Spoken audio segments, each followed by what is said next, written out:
Good morning students. आज 6th lecture चल रहा है वेव ऑप्टिक्स का।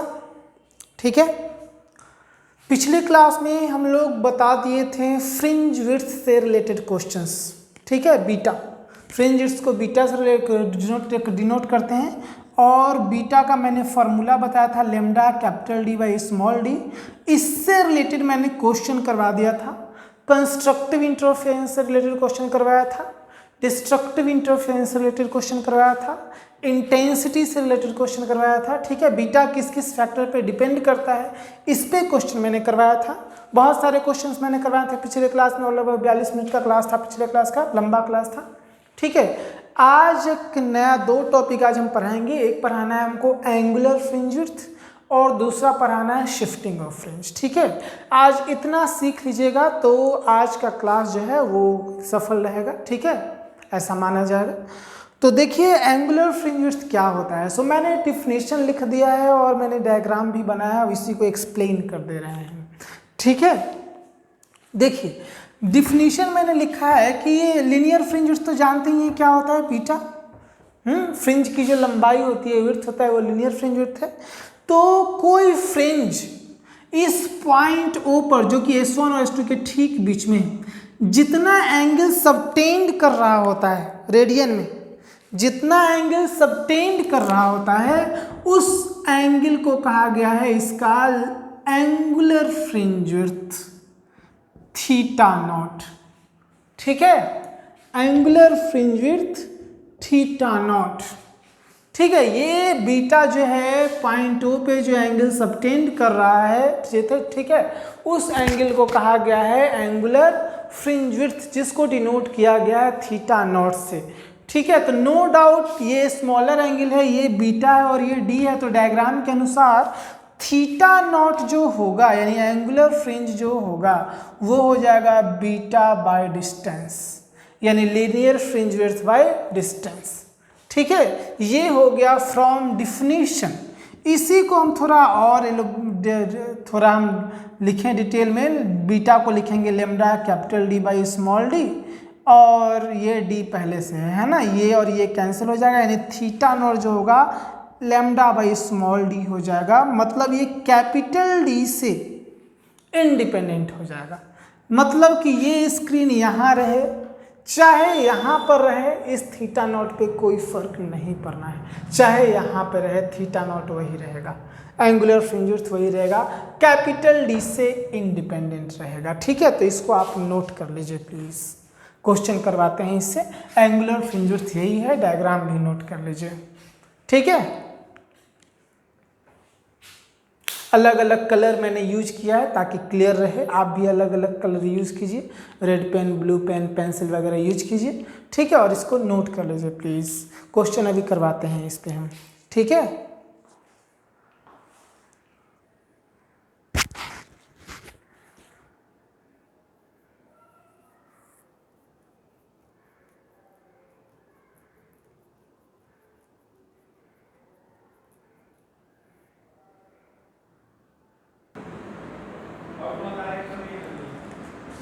चलिए देखिए हमारा अगला क्वेश्चन क्या है। एक YDAC में यंग्स डबल स्लिट एक्सपेरिमेंट में सेपरेशन बिटवीन द स्लिट्स और स्क्रीन को दोगुना कर दिया गया है, डबल कर दिया गया है। ठीक है, जैसे ये बता दे रहे हैं डायग्राम, ये YDAC एपरेटस हो गया, ये स्क्रीन हो गया। इस एपरेटस में ये जो डिस्टेंस है कैपिटल डी को दोगुना कर दिया गया है, 2 टाइम्स। तो बताना है आपको कि इन फिजिकल क्वांटिटीज़ पर क्या फ़र्क पड़ेगा। पहला है फ्रिंज विड्थ और दूसरा है एंगुलर फ्रिंज विड्थ। इन दोनों पर क्या फ़र्क पड़ेगा ये आपको बताना है। ठीक है, बता सकते हैं, एकदम फार्मूला बेस्ड क्वेश्चन है, छोटा सा क्वेश्चन है। ठीक है, अब बिना वैसे ही बता सकते हैं, ऐसे हम बता दे रहे हैं। देखिए पहला का क्या होगा, बीटा के पे क्या फ़र्क पड़ेगा। बीटा का फॉर्मूला होता है lambda capital D by small D, यानी beta directly proportional to capital D हो गया। यदि डी को हम दोगुना करेंगे तो बीटा भी दोगुना हो जाएगा, मतलब फ्रिंज विड्थ भी 2 गुना हो जाएगा। ठीक है, तो पहला का आंसर यही है, the fringe width become double as B directly proportional to capital D.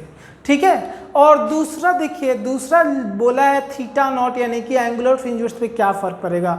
तो एंगुलर फ्रिंज जो होता है वो लेमडा बाई स्मॉल डी होता है, कैपिटल डी से वो इंडिपेंडेंट होता है, कैपिटल डी से इंडिपेंडेंट होता है, इसीलिए थीटा नॉट पे कोई फर्क नहीं पड़ेगा। There is no change on the angular fringe width, ये यहाँ पे जो एंगल सबटेन कर रहा है उस एंगल पे कोई फर्क नहीं पड़ेगा। यही आंसर है हमारा दूसरा का। ठीक है, no change in angular fringe width, यही हमारा आंसर है। ठीक है, इसी में देखिए क्या है, अगला क्वेश्चन भी हमारा बन सकता है। क्वेश्चन नंबर 1 है, क्वेश्चन नंबर 2 जो है, ठीक है, क्वेश्चन नंबर 2 जो है वो दे सकता था कि ये S1 और S2 यानी स्लिट्स जो है ना, इन दोनों के बीच का डिस्टेंस डबल कर दिया गया है, इन दोनों का डिस्टेंस डबल कर दिया गया है। अब बताइए इन दोनों फिजिकल क्वांटिटीज पे क्या फर्क पड़ेगा। ठीक है ना, सेपरेशन बिटवीन द स्लिट्स कहिए, प्लेन, और दूसरा क्वेश्चन लिख रहे हैं, मिटा रहे हैं हम। ठीक है, between the slits is doubled then how will the following change। अगला क्वेश्चन हमारा ये है। ठीक है, अगला क्वेश्चन हमारा ये है, हम इसको मिटा रहे हैं, ये भी बनाइए आप, इसको आप लिख लिए होइएगा। ठीक है, मिटाते हैं इसको, दूसरा क्वेश्चन बनाइए, क्या होगा। क्वेश्चन वही है, in a YDS the separation between the slits is doubled, how will the following change, linear fringe width और एंगुलर फ्रिंज विड्थ। तो देखिए क्या होगा, दोनों ही पहले के मुकाबले हाफ हो जाएगा, दोनों ही पहले के मुकाबले आधा हो जाएगा। पहले यदि 5 मिलीमीटर रहेगा तो अब 2.5 मिलीमीटर हो जाएगा। ठीक है, पहले 2 मिलीमीटर होगा तो अब 1 मिलीमीटर हो जाएगा। पहला का सॉल्यूशन देख लीजिए, बीटा जो होता है वो होता है lambda capital D by small D, यानी beta inversely proportional to D. यदि ये डबल होगा तो ये हाफ हो जाएगा। ठीक है ना, तो बीटा बिकम हाफ टाइम। इसी प्रकार थीटा नॉट भी इन्वर्सली प्रोपोर्शनल टू 1/d है, ये यदि डबल होगा तो थीटा नॉट जो होगा वो भी हाफ टाइम हो जाएगा, बिकम हाफ टाइम। ठीक है, यही हमारा आंसर है दूसरा नंबर, ये दूसरा नंबर क्वेश्चन है। ठीक है, इसको नोट कर लीजिए आप। तीसरा क्वेश्चन देखिए, वो भी हम करवा चुके हैं, किसी YDAC में यानी कि यंग्स डबल स्लिट एक्सपेरिमेंट में, इसको नोट कर लीजिएगा, पूरे के पूरे एपरेटस को वाटर में ले जाया जाता है, पानी में ले जाया जाता है। बताइए कि क्या फर्क पड़ेगा लीनियर फ्रिंज विड्थ पे, एंगुलर फ्रिंज विड्थ पे। ठीक है, वाटर का जो म्यू है, रिफ्रैक्टिव इंडेक्स है, वो 4/3 है। ये क्वेश्चन हमने करवा रखा है लीनियर फ्रिंज विड्थ वाले में, अब एक्स्ट्रा में एंगुलर फ्रिंज विड्थ आ गया। ये क्वेश्चन नंबर 3 होगा, हम बस मुंह पर बोल दिए, आप लोग खुद से नोट कर लीजिए। ठीक है, ये छोटे मोटे क्वेश्चन लिखाने की जरूरत नहीं है, ओरल क्वेश्चन है ये एकदम। ठीक है, ओरल क्वेश्चन है तो ओरली हम सॉल्व करेंगे।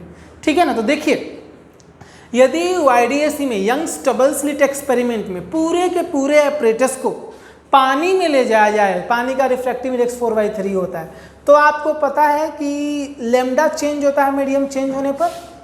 लेमडा वहाँ पर लेमडा डैश का जो फार्मूला होता है लेमडा बाई म्यू, मतलब लेमडा जो होगा वो 1/4/3 टाइम्स हो जाएगा, मतलब कि 3/4 लेमडा हो जाएगा, यानी 3/4। जब लेमडा 3/4 टाइम हो गया, 3/4 टाइम हो गया, यानी कि 3/4 गुना हो गया, तो बीटा भी 3/4 गुना हो जाएगा। मतलब कि पूरा का पूरा यदि बीट पानी में ले जाएंगे तो नया फ्रिंज विड्थ जो होगा इनिशियल का 1/μ टाइम्स होगा, यानी 1/4/3 टाइम्स होगा, मतलब कि 3/4 टाइम्स ऑफ ओरिजिनल बीटा हो जाएगा। और theta naught angular fringe width भी वही होगा, थीटा नॉट बाई म्यू।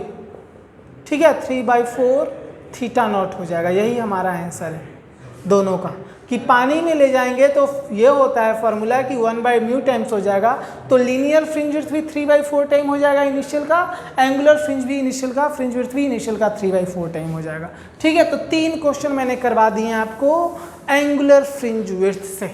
ठीक है, तो बस जैसे लीनियर फ्रिंज विड्थ का क्वेश्चन सॉल्व होता है वैसे ही एंगुलर फ्रिंज विड्थ का भी क्वेश्चन सॉल्व होता है, गिवन दैट कैपिटल डी इससे इंडिपेंडेंट रहेगा, कैपिटल डी के वेरिएशन से कोई लेना देना नहीं है, बाकी सारा कंडीशन वही है। ठीक है, तो नोट कर लीजिए तीनों क्वेश्चन, बस इतना ही। ठीक है, अब अगला टॉपिक हम लोग इन करेंगे ऑप्टिकल पाथ पे, नोट कर लीजिए प्लीज़। ठीक है,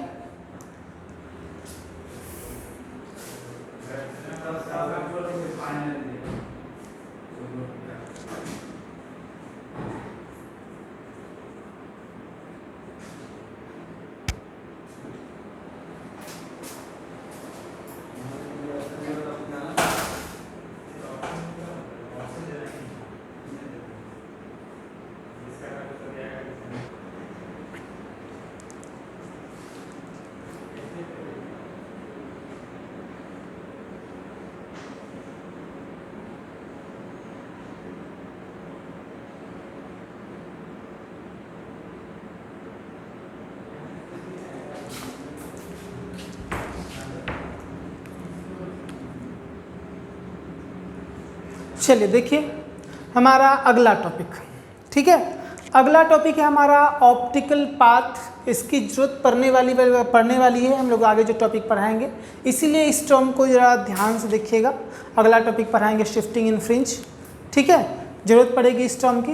देखिए ऑप्टिकल पाथ क्या होता है। ऑप्टिकल पाथ किसी भी मीडियम के कॉरस्पॉन्डिंग, जैसे ग्लास ले लीजिए, वाटर ले लीजिए, ठीक है ना, किसी मीडियम के कॉरस्पॉन्डिंग वो डिस्टेंस होता है वैक्यूम में। वैक्यूम में लाइट के द्वारा ट्रैवल किया गया वो डिस्टेंस होता है जितने समय में लाइट जो है गिवन मीडियम को पार करता है। गिवन मीडियम जैसे ग्लास को या वाटर को पार करता है। ठीक है, जैसे एग्जांपल के लिए मान लीजिए ग्लास ही लीजिए कि ग्लास का जो थिकनेस है वो है कैपिटल D। ठीक है, और लाइट का स्पीड है इसमें v। लाइट पार करता है इसको कैपिटल T टाइम में। ठीक है, लाइट इसको पार करता है कैपिटल T टाइम में, ये डिस्टेंस। ठीक है, ये डिस्टेंस, ये लाइट है, लाइट जो है इसको कैपिटल T टाइम में, तो इसी टाइम इंटरवल यानी कैपिटल T में ये वैक्यूम में कितना ट्रैवल कर लेगा, ये ग्लास है। ठीक है, वैक्यूम में कितना ट्रैवल कर लेगा, ये वैक्यूम है, वही डिस्टेंस जो है कहलाता है ऑप्टिकल पाथ। ठीक है, तो वो डिस्टेंस वैक्यूम में, नो डाउट वैक्यूम में स्पीड ज़्यादा होता है लाइट का। किसी भी मीडियम में वैक्यूम के मुकाबले कम ही स्पीड होता है ना जी, और वैक्यूम में तो ज़्यादा स्पीड होता है, तो नो डाउट वैक्यूम में ज़्यादा डिस्टेंस ट्रैवल करेगा।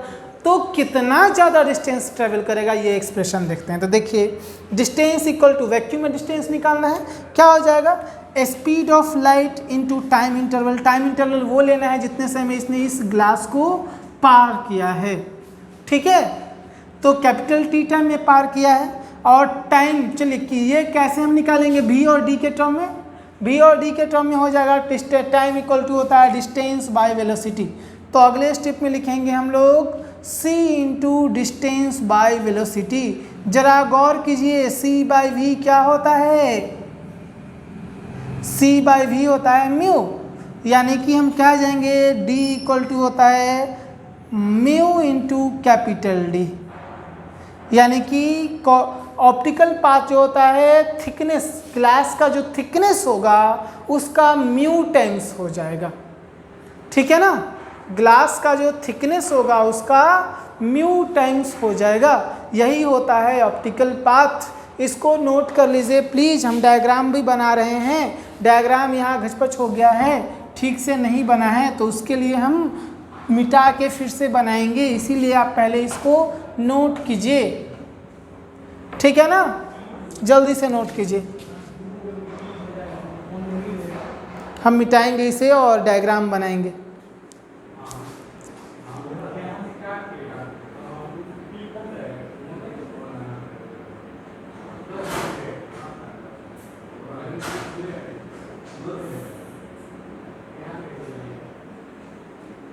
चलिए मिटा रहे हैं ऊपर डायग्राम बनाने के लिए। ये टाइम का फार्मूला होता है, डिस्टेंस बाय वेलोसिटी। नोट करना है तो नोट कर सकते हैं। ठीक है,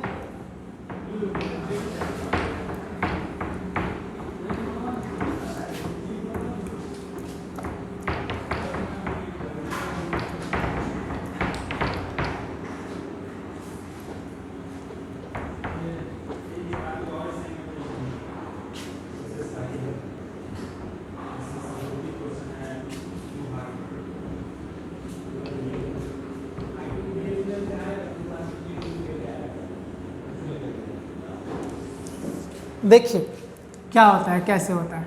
ये ग्लास है मान लीजिए, या कोई मीडियम है जिसका डिस्टेंस d है, ठीक है, v टाइम है, t सॉरी v स्पीड है इस मीडियम में, t टाइम है, लाइट ऐसे पार किया, लाइट रे, ठीक है। अब यही लाइट रे वैक्यूम में कितना डिस्टेंस कवर कर लेगा? नो डाउट ज़्यादा ही डिस्टेंस कवर करेगा ना जी, वैक्यूम। तो वैक्यूम में जो डिस्टेंस कवर करेगा उसी डिस्टेंस का नाम है ऑप्टिकल पाथ। स्पीड इसमें c है, ठीक है, d है, और वही है यहाँ पर लिखा हुआ, d जो होगा वो c इंटू टी हो जाएगा। c t को लिखेंगे डिस्टेंस बाय वेलोसिटी, अगले स्टेप में c बाई v लिखेंगे एक साथ, और d यानी कि d जो हो जाएगा वो म्यू इंटू कैपिटल D हो जाएगा, ठीक है। यही मैंने यहाँ पर लिखा है, ये नोट कर लीजिए, ठीक है, हो गया, इतना ही करना है, नोट कर लीजिए। अब इसके बाद एक और टर्म आता है optical path difference. Optical path difference ये जनरल फार्मूला हो गया, ठीक है। अब ऑप्टिकल पाथ डिफरेंस जैसे क्या है, देखिए यहाँ पर मान लीजिए कि दो रे है, एकदम पैरेलल चल रहा है दो रे, ठीक है, एक को मिल गया एक ग्लास और एक को हवा ही मिल गया, ठीक है। तो क्या हुआ कि बीच में ग्लास मिल जाने के कारण, देखिए पहले यहाँ से पहले ग्लास के आने से पहले इनमें पाथ डिफरेंस 0 था, लेकिन जैसे ही ये ग्लास से पास होकर जाएगा और ये हवा से चला जाएगा, तो चूंकि ये इक्विवेलेंटली ज़्यादा डिस्टेंस कर गया सेम टाइम में इक्विवेलेंटली ये ज़्यादा डिस्टेंस कवर किया, इसीलिए दोनों के बीच एक पाथ डिफरेंस क्रिएट हो जाता है, और इसी पाथ डिफरेंस को कहा गया है ऑप्टिकल पाथ डिफरेंस, ठीक है। बीच में एक रे के मीडियम के आ जाने से इन दोनों में एक पाथ डिफरेंस क्रिएट हो जाता है, इसी पाथ डिफरेंस को ऑप्टिकल पाथ डिफरेंस कहा गया है। ऑप्टिकल पाथ डिफरेंस लिखा रहे हैं फॉर्मूला, ऑप्टिकल पाथ डिफरेंस लिखिए इसको। तो ऑप्टिकल पाथ डिफरेंस क्या होगा कि दो रे है, एक ग्लास से पास किया और एक हवा से पास किया, तो इन दोनों में सेम टाइम में जो पाथ के लेंथ का अंतर होगा उसी अंतर को नाम दिया गया है optical path difference. Same time में दो रे हैं, सेम टाइम में जो डिस्टेंस कवर करेंगे उस डिस्टेंस का जो पाथ का लेंथ होगा, ठीक है ना, पाथ के लेंथ का जो डिफरेंस होगा उस डिफरेंस का नाम होगा ऑप्टिकल पाथ डिफरेंस, जिसको हम लिखेंगे डिनोट करेंगे डेल्टा एक्स से, यानी डेल्टा एक्स जो हो जाएगा वो हो जाएगा ये वाला डिस्टेंस स्मॉल डी, ठीक है, टाइम लगा है टी इसमें, small D minus capital D. Small D तो हो गया था म्यू इंटू कैपिटल डी, और ये डी ही यानी कि mu minus 1 into capital D, ये हो गया ऑप्टिकल पाथ डिफरेंस, ठीक है। एक्सप्रेशन नोट कर लीजिए इसको भी।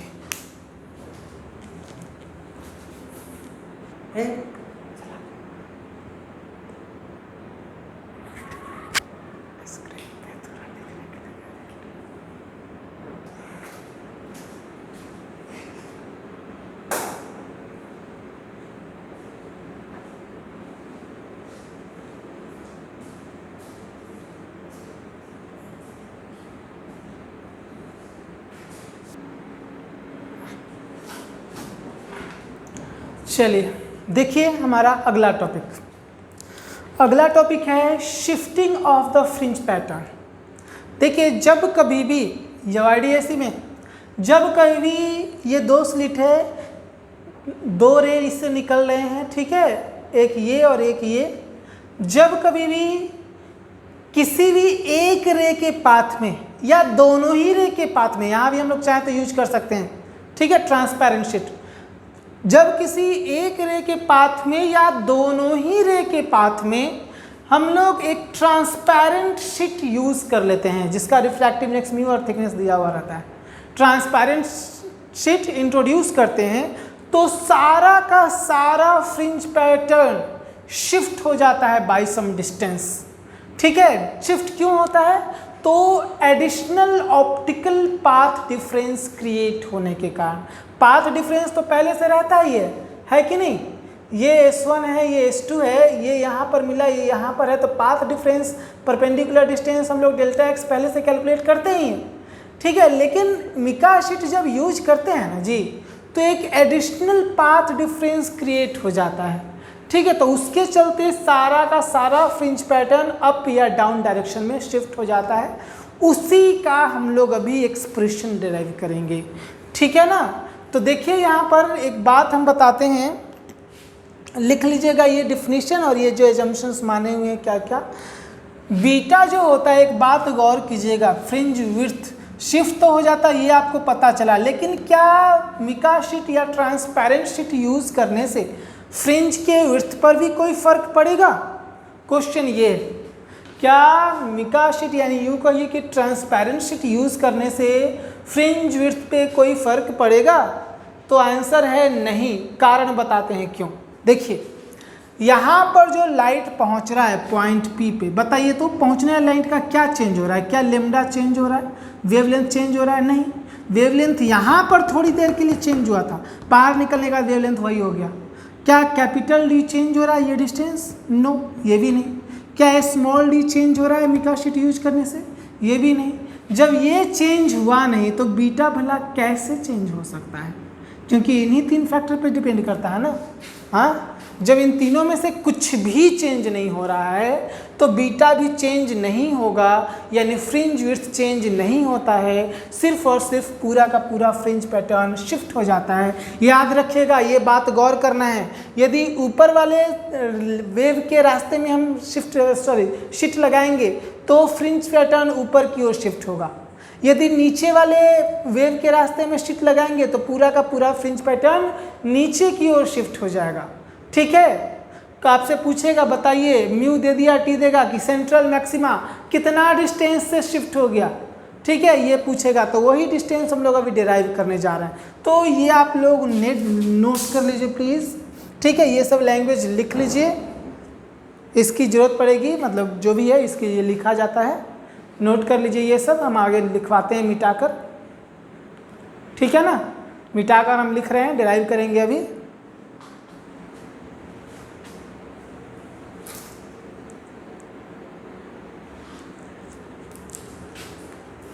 इसको नोट कीजिए, मिटाते हैं।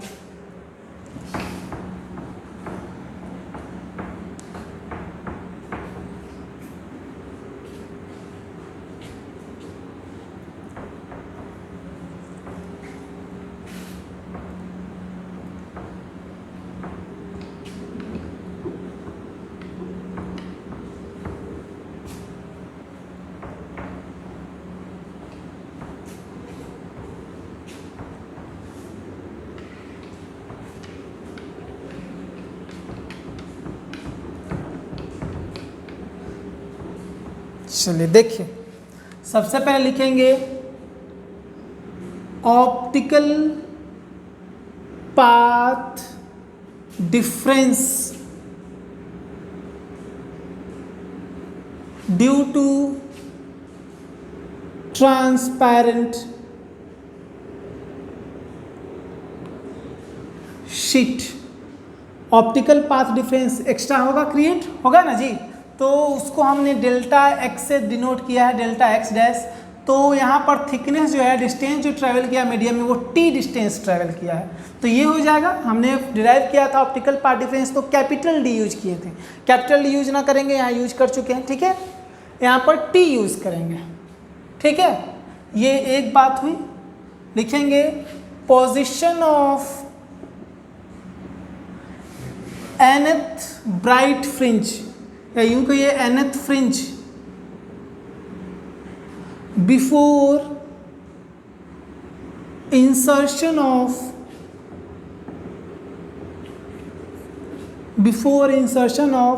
transparent sheet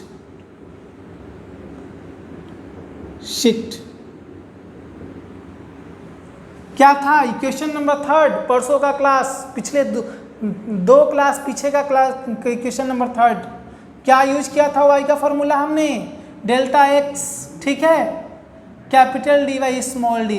इक्वेशन नंबर 3 देखिए 2 क्लास पहले वाला क्लास में, ठीक है, ये था, ठीक है। उसके बाद लिखेंगे पोजीशन ऑफ, ये नोट कर लीजिएगा पहले से, पोजीशन ऑफ nth, ये nth fringe after insertion of transparent sheet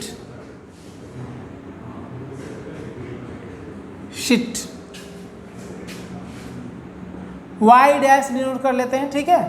तो वाई डैश जो हो जाएगा, डेल्टा एक्स तो पहले से था और एक एक्स्ट्रा डेल्टा एक्स क्रिएट हो गया ऑप्टिकल पाथ के कारण, तो ये हो जाएगा new position of nth bright fringe, sorry nth fringe, वो ब्राइट डार्क कुछ भी हो सकता है, ठीक है।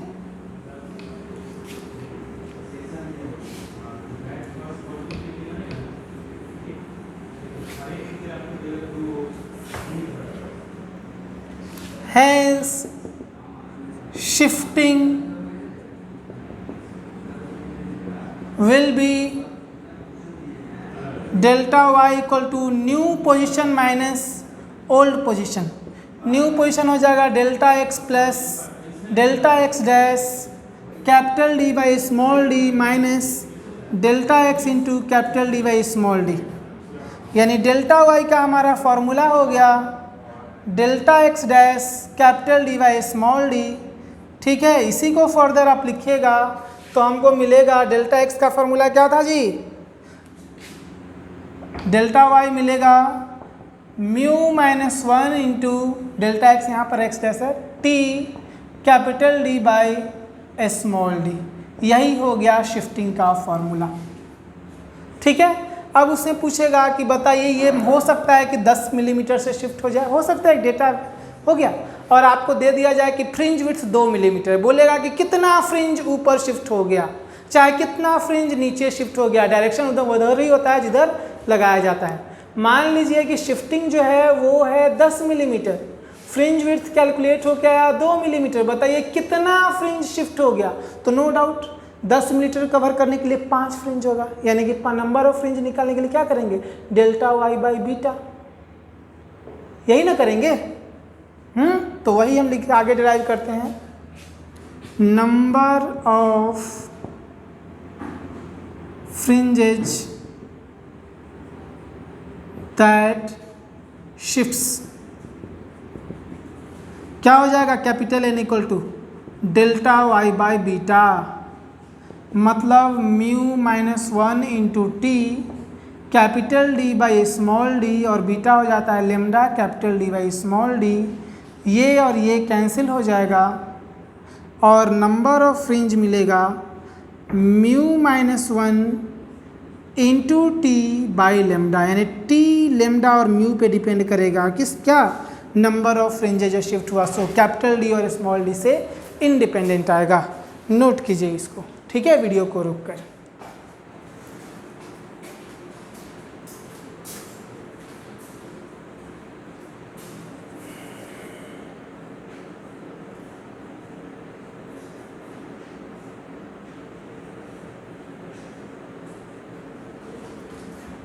ये समझाने के लिए यूज किए थे, पता है कि कैसे समझाए थे, मिटाते हैं।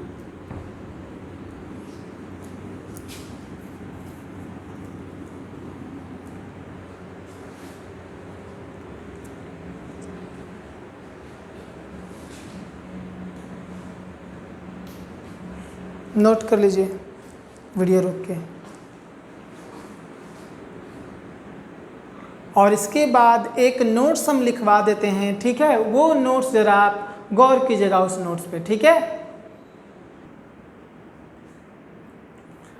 चलिए देखिए नोट में क्या है, यदि हम ट्रांसपेरेंट शीट को ऊपर वाली लाइट के रास्ते में इंट्रोड्यूस करते हैं, ऊपर वाले लाइट वेव के रास्ते में इंट्रोड्यूस करते हैं, तो सेंट्रल फ्रिंज जो होगा यहाँ वाला वो अप डायरेक्शन में शिफ्ट होगा। सेंट्रल फ्रिंज कहिए या फिर यूँ कहिए फ्रिंज पैटर्न का प्रत्येक फ्रिंज, या यूँ कहिए कि पूरा का पूरा पैटर्न ही ऊपर की ओर शिफ्ट होगा। यदि हमने नीचे वाले लाइट के पाथ में रखा ये शीट, तो पूरा का पूरा फ्रिंज पैटर्न नीचे की ओर शिफ्ट हो जाएगा। यही नोट मैंने लिखवाया है, नोट कर लीजिए। आज के क्लास में इतना ही, थैंक यू।